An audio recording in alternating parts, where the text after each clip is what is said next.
자, 인문예술 12.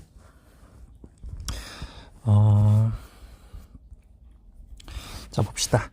유교 국가에서는 즉위식은 천명을 양도받는 의례인 동시에, 자, 여기서 즉위식은, 이거 미안해. 자, 즉위식은 천명을 양도받는 의례인 동시에 왕위 계승의 정당성을 확보하고 백성의 지지를 이끌어내는 국가행사로 왕위의 계승이 담긴 이상적인 가치가 반영되었단데, 지금도 여기서 중요한 게 있지. 지금도 동시에, 그 다음에 고니까 하나, 둘, 셋, 총 이렇게 세 가지를 우리가 외워야 되는 거거든. 천명을 양도받는 거 하나, 왕위 계승의 정당성 확보, 그 다음에 백성의 지지, 이렇게 세 가지. 자, 우선은 조금 더 설명을 해주자면, 백성의 지지가 왜 중요하냐면, 사실상 이거는 뭔가 실질적으로 뭔가 주고받는 게 아니라 그냥 우리가 의식적으로 그러는 거잖아. 왜냐면 유교 정치의 기본이 민본 정치이기 때문이거든. 그래서 백성이 근본이 된다, 이런 상징적인 의미를 가지고 있는 거고, 그래서 지금도 여기 이상적 가치라고 얘기하는 거고, 천명도 마찬가지. 이거 누가 주는 거야? 이거 하늘에서 준다는 의미인 거잖아. 그 다음에 왕위 계승의 정당성은 우리가 뭐 유교 사회에서 나라를 보면 뭐 장자 계승의 원칙이라던가, 그치? 이런 상징성을 갖는다는 거거든. 그래서 어쨌든 1번 천명, 2번 왕위 계승, 3번 백성의 지지. 자, 유교 국가의 이상적인 왕위 계승 방식은 선양이라는 형태인데, 이는 유교 정치의 이상형으로 불리는 요순 시대에 나타난 왕위 계승 방식으로, 그러니까 쉽게 얘기하자면 이 선양이라는 건 완전 옛날부터 있었다는 거거든. 그래서 형제나 장자에게 왕위를 계승하는 혈연적 세습 방식이 아니라 자격을 갖춘 자에게 왕위를 양보하는 것을 의미한다. 그래서 우리가 좀 알고 있는 거랑 다른 건, 여기서 형제나 장자에게 왕위를 계승하는 게 아닌 어떤 왕으로서의 자격을 가진 자에게 왕위를 양보한다라는 의미인 거잖아. 자, 이거는 여기서도 나와 있듯이 그냥 유교 통치의 가장 이상적인 걸 얘기를 하는 거고, 그냥 실상 따지면 어때? 나중에는 그냥 뭐 장자에게 준다거나, 그치? 뭐 적통성을 가진 장자에게 준다거나, 아니면 뭐 장자가 없을 경우에는 뭐 형제한테 양보를 할 수도 있지. 왕위 계승 서열에 따라서. 그래서 이거는 혹시라도 이게 무슨 말이야 라고 생각이 들 수는 있지만, 그냥 이상적으로는 자식한테 주는 것보다는 누구한테 주는 것이다. 자격을 갖춘 자에게 주는 것을 우리는 뭐라고 정리한다? 선양이라고 정리를 할 거지. 그럼 제발 좀 대명사 가서 정리 좀 합시다. 자, 그럼 여기서 뭐라고 쓸 거야? 자격. 누구는 안 돼? 형제 X, 장자 X라 그랬어. 자, 이상적으로는 그렇다고, 현실적으로는 형제나 장자한테 승계를 하는 게 맞는데, 어쨌든 이상적으로는 누구에게? 자격을 갖춘 자에게 왕위를 준다라는 개념. 자, 선양에서 자격을 갖춘 자, 추구하는 왕의 자격은 도대체 뭐냐면 덕과 공공성. 그래서 덕은 공공성, 겸양, 효도 등 개인적인 덕성에 그치지 않고, 그럼 플러스 백성의 화목과 나라의 안정, 당연히 왕이니까 필요한 거겠지. 자, 공적인 것으로 확대되어야 할 거래. 그래서 개인에서 사회로의 확대. 자, 그리고 궁극적으로는 민심과 민생의 안녕을 통해 하늘과 소통할 수 있는 통로가 된다는 점에서 왕권의 정당성을 부여할 수 있다. 여기서 하늘과 소통할 수 있는 통로가 바로 천명이겠지. 그래서 왜 우리가 가뭄이 들거나 그러면 우리가 기우제를 지내기도 하고, 기우제를 지내는 등 여러 가지 이제 어떤 행사를 하는데, 그 이유가 뭐야? 자, 우리가 만약 가뭄이 들어, 그럼 이건 누구 잘못이라고 생각해? 왕이 정치를 잘못한다고 생각해. 그래서 왕이 하늘에다가 제사를 통해서 이제 비를 내리게 한다라는 일종의, 지금 생각해보면 되게 웃긴 얘기지만 그 당시 유교 사회에선 이게 당연한 얘기였다는 거지. 왜? 왕이 천명을 받았기 때문에 라는 얘기야.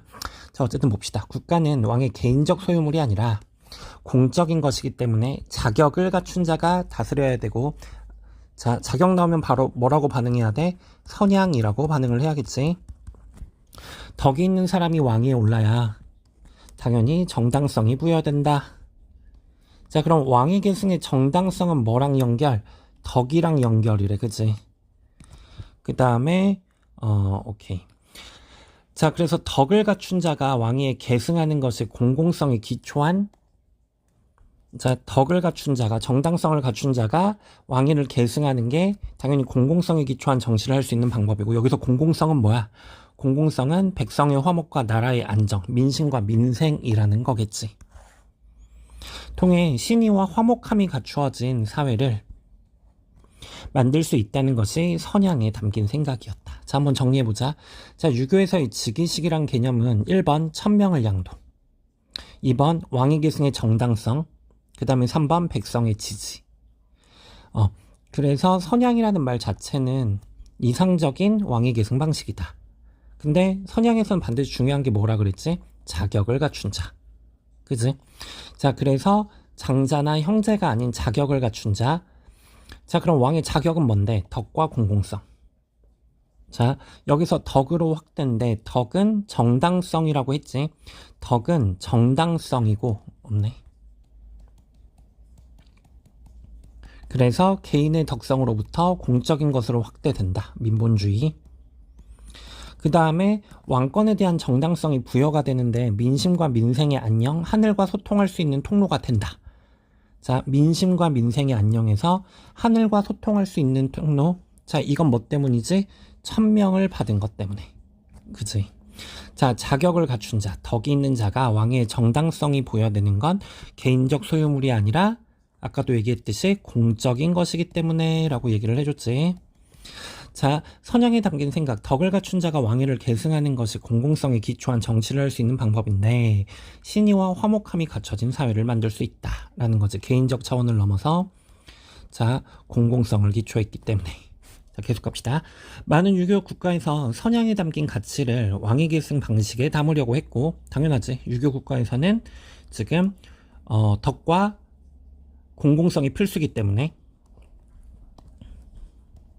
덕 플러스 공공성. 자, 이는 조선에서도 마찬가지다. 마찬가지에서 뭐 봐야지? 공통점 봐야겠지. 자, 조선이라는 국가의 틀을 제시한 인물은 정도전은 군주의 지위도 도덕성에 기초할 때만 지속 가능하다라고 얘기를 했지. 자, 군주의 지위도 도덕성. 다시 말하자면 덕과 공공성을 가져야 된다는 얘기야. 조선은 혈통에 따라 적장자 승계를 우선시하고, 그치? 자, 조선은 혈통에 따라 적장자 승계를 우선시하고 실제로 선양이 이루어지는 건 아니야. 그치? 이거는 이상적인 거지. 하지만 통치자의 도덕성을 중시하는 정치적 문화를 정착시키기 위해서는 왕의 후계자는 단순히 혈통의 계승자가 아니라 덕의 계승자가 되어야 한다. 어떤 특징을 가지고 있어야? 선양의 특성을 가지고 있어야 된다. 왜? 선양이 이상적이라 그랬잖아. 그러니까 실제로는 혈통이 맞는데 어쨌든 명분상으로는 뭐가? 명분상으로는 덕의 계승자여야 된다 그랬어. 실질은 혈통이지만. 자, 따라서 덕을 갖춘 자가 군주가 되어야 한다는 이상을 어떤 방식으로 제도할 것인가? 자, 중대한 과제였는데 조선의 증의식은 선왕의 명령이나 유언 그리고 왕을 상징하는 도장인 대보를 받고 어자에 오르는 의식. 자, 즉위 사실을 온 나라에 고하는 교사를 반포하는 의식으로 구성되어 있는데, 자, 첫 번째는 선왕의 유언, 왕을 상징하는 도장. 우리 옥세라고 하지. 우리 이걸 보고 옥세라고 합니다. 자, 즉위하는 상황에 따라 절차상의 세부적 차이는 있지만 뭐 당연하지. 이게 의식이라는 게 항상 조금씩은 차이가 생길 수밖에 없어. 가만히 보면 우리 맨날 1월 1일 때 제사할 때도 맨날 뭔가 바뀌잖아. 이게 맞나 싶기도 하고. 근데 의식은 그래서 정확하게 매번 똑같이는 할 수 없어서 차이가 생길 수밖에 없고, 근데 기본적으로 그냥 뭘 가지고 있으면 돼? 어떤 마음을 가지고 있으면 된다는 얘긴데, 그래서 여기서는 덕과 공공성이라는 거지. 그래서 유교적 가치관을 구현. 자, 조선은 많은 유교 국가들과 마찬가지로 선양에 담긴 가치를 왕위 계승에 담으려고 하였다. 하지만 실질적으로는 뭐지? 실질적으로는 장자지. 자, 선양은 계속 얘기하지만 이상적인 거라 그랬고. 자, 조선이라는 국가 이틀을 제시했고 군주의 지위도 도덕성에 기초할 때만 지속 가능하다고 얘기를 했기 때문에 실제로는 선양이 이루어지는 않고 장자상속이라 그랬지. 근데 가지고 있어야 된다. 왜? 그래야 민본주의 통치가 가능하다. 덕의 계승자. 자, 제도화 방식에 대한 고민. 조선의 즉위식. 우선은 첫 번째, 선왕의 명령 유언. 그치? 선왕의 유언이나 명령. 보통은 명령은 살아있을 때 해주는 거고, 그리고 아니면 유언. 보통은 죽어서 이제 물려주잖아. 뭐 특이하게 뭐 태종 이방원 같은 경우에도 살아있을 때 아들인 세종한테 줘. 이럴 때는 당연히 명령이겠지. 근데 죽었을 때는 유언이겠지. 자, 대보.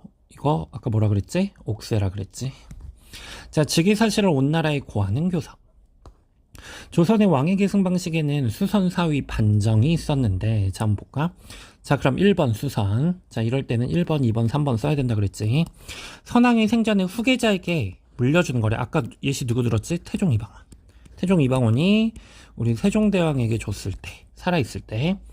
자, 혈통 내에서 왕권 이동이었지만 통치자로서의 최고의 자질인 덕을 기반으로 하니까 선양의 정신을 계승으로 한 점이 강조되었고, 이전에 그래서 한계점은 뭐야? 한계점은 지금도 혈통 내가 한계야. 자, 원래는 선양이라는 게 덕이 있는 사람한테 줘야 된다는 거라 그랬는데 조선은 혈통을 우선시할 수밖에 없잖아. 자, 그래서 이게 한계점이고, 어쨌든 최고의 자질은 덕을 기반으로 한 계승이라는 점이 강조되었고, 이전의 왕이 다음의 왕에게 직접 왕위를 물려준다는 점에서 선양과 유사하였다. 절차는 선왕이 왕위를 물려준다는 명령을 내리는 것으로 시작이 되었는데, 자, 지금도 조선사회는 절차가 중요할 수밖에 없긴 해, 그치?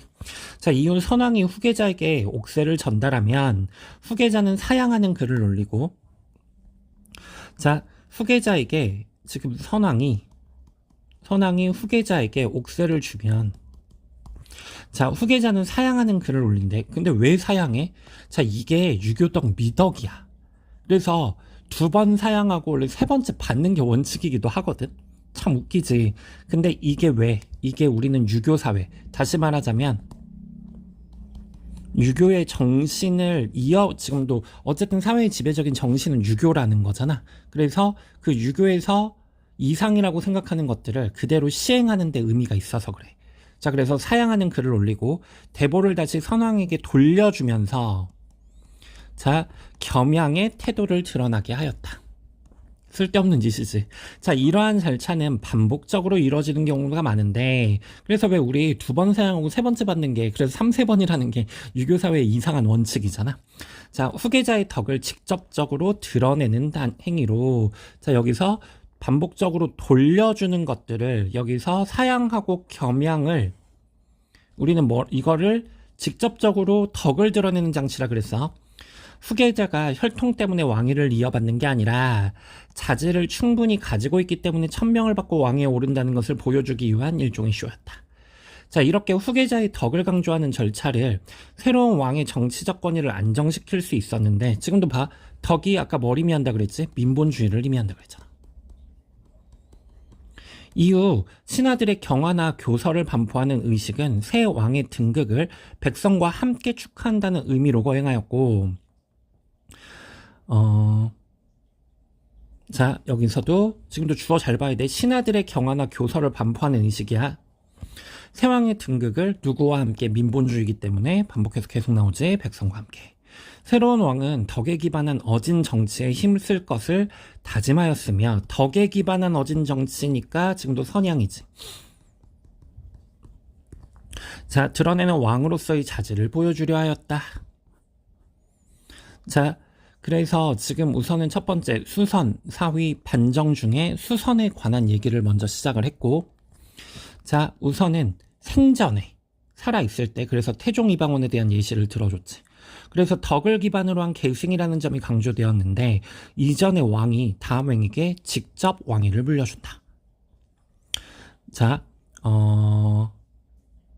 그래서 덕을 기반으로 한 계승이라는 거는 선양과의 유사성인데, 그 다음, 오케이. 자, 그 다음 절차. 선왕이 왕위를 물려준다는 명령을 내림으로써 선왕이 후계자에게 옥세를 전달하고 후계자는 사양하고 그 다음에 다시 선왕에게 바침으로써 겸양의 태도, 사양의 태도가 이게 유교적 덕목이지. 그래서 후계자에게 지금 여기서는 조선 같은 경우에는 장자에게 주게 되니까 이게 혈통에게 주는 게 한계라 그랬잖아. 원래 주면 안 된다 그랬잖아.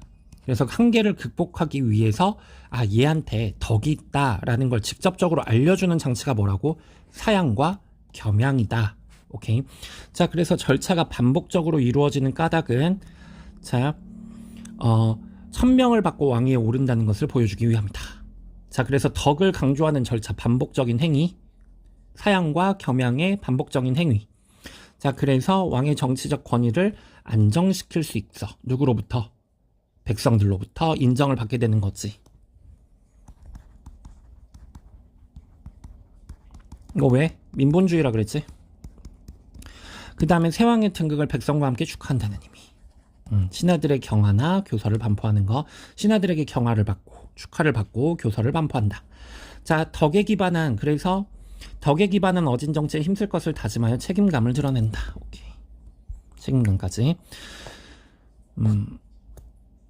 자, 그 다음에 사위는 두 번째인 사위지. 자, 사위는 선왕이 세상을 떠난 후, 죽은 후 후계자가 왕의 자리에 오르는 것을 의미하는데 조선에서의 대부분의 왕이 이런 방식을 통해서 이루어졌고 사위를 통해서 이루어졌고 즉위식의 절차에는 선왕의 죽음이라는 특수성이 반영되었다. 아까 살아있을 때라 그랬잖아. 그치? 그래서 여기서는 살아있을 때 우선은 준다는 명령을 하고 근데 이제 그걸 옥세를 주고받음으로써 덕이 있음을 알렸는데 이번에는 선왕이 죽었기 때문에 가장 중요한 절차를 할 수가 없는 거잖아. 주고받는 절차를. 자, 그래서 그게 어떻게 반영되는지 보자. 수선은 즉위식이 궁궐의 전에서 행해지지만 사위는 이와 달리 문에서 행해졌대. 자, 우리가 전이라는 거는 어떤 공간을 의미하는 거거든. 그래서 우리가 가장 여기서 유명한 전은 경복궁에 있는 근정전. 근정전은 보통 왕이 신하들과 회의를 하는 장소인 거잖아. 그래서 그 안에서 있는데